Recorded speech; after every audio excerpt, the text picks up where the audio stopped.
ছোট কালের না বড় কালেরই কিন্তু কিন্তু হয়ে গেছে গা বুড়ি বাইরে ছোট ছোট হয়ে গেছে গা।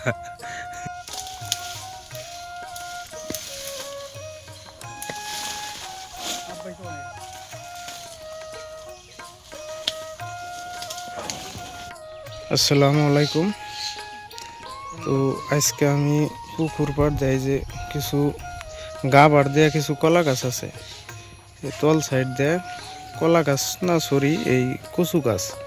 তো এই কচু গাছগুলো মূলত সাফা করার জন্য আমি যে একটা মানুষ ডাকছি, কারণ ওই বেড টানতে বহুত অসুবিধা হয়, তার জন্য আর কি যে কচু গাছগুলো সাফা করে দিতেছি। আর ওই যে বেড টানার লগে লগে আপনার হয় কি জানি কয় এই এই পানি ধরে, ওই জন্য আর কি। হ্যাঁ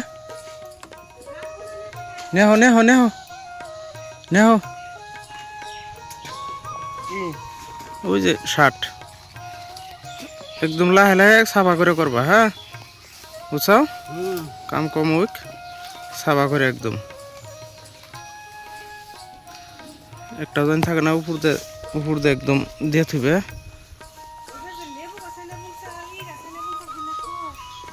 লেবু গাছ গাছ এটাও নাই, লেবু গাছ তারপরে আরো কি কি জানি গাছ বললাম এটাও নাই, যে একটাও নাই। কে এসর মানে শার্ট নিয়ে নাও ওবো, এটাই অত দিকে আর দিওর দিয়ে দিলে এলো কাম করবো নি।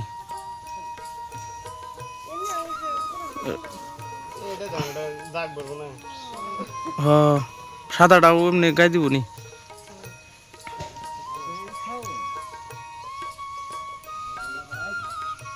লাগবো না? হ্যাঁ না গো, আমার টাইট হয় দেখছে লাগে নাকি।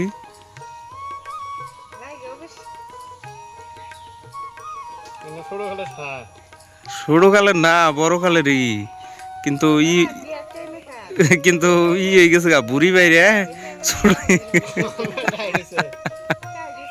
ছোট হয়ে গেছে গা। তো যাই হোক, এই যে সাপ অল্প অল্প হয়ে গেছে গাই, যে দেখেন সুন্দর করে সাপ করতেছে সুরমান ভাই আমাদের। তো একদম তেমনি করে উপরে উঠে থুবে। হ্যাঁ ওই তলে থুই ওই না মোড়তে, হ্যাঁ তলে তলে থুলে মানে অসুবিধা একদম, ওই পরে যায় না পয়সা আবার পানি ধরবো।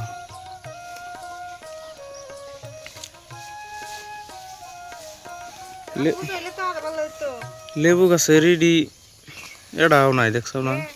হ্যাঁ আত্মজা তো নাই কেবান, আত্মজা ইডা আসাল তো একটা পানি ঢুকবো আত্মজাতে কাম করা পারবো না, গিয়ে পারবো না।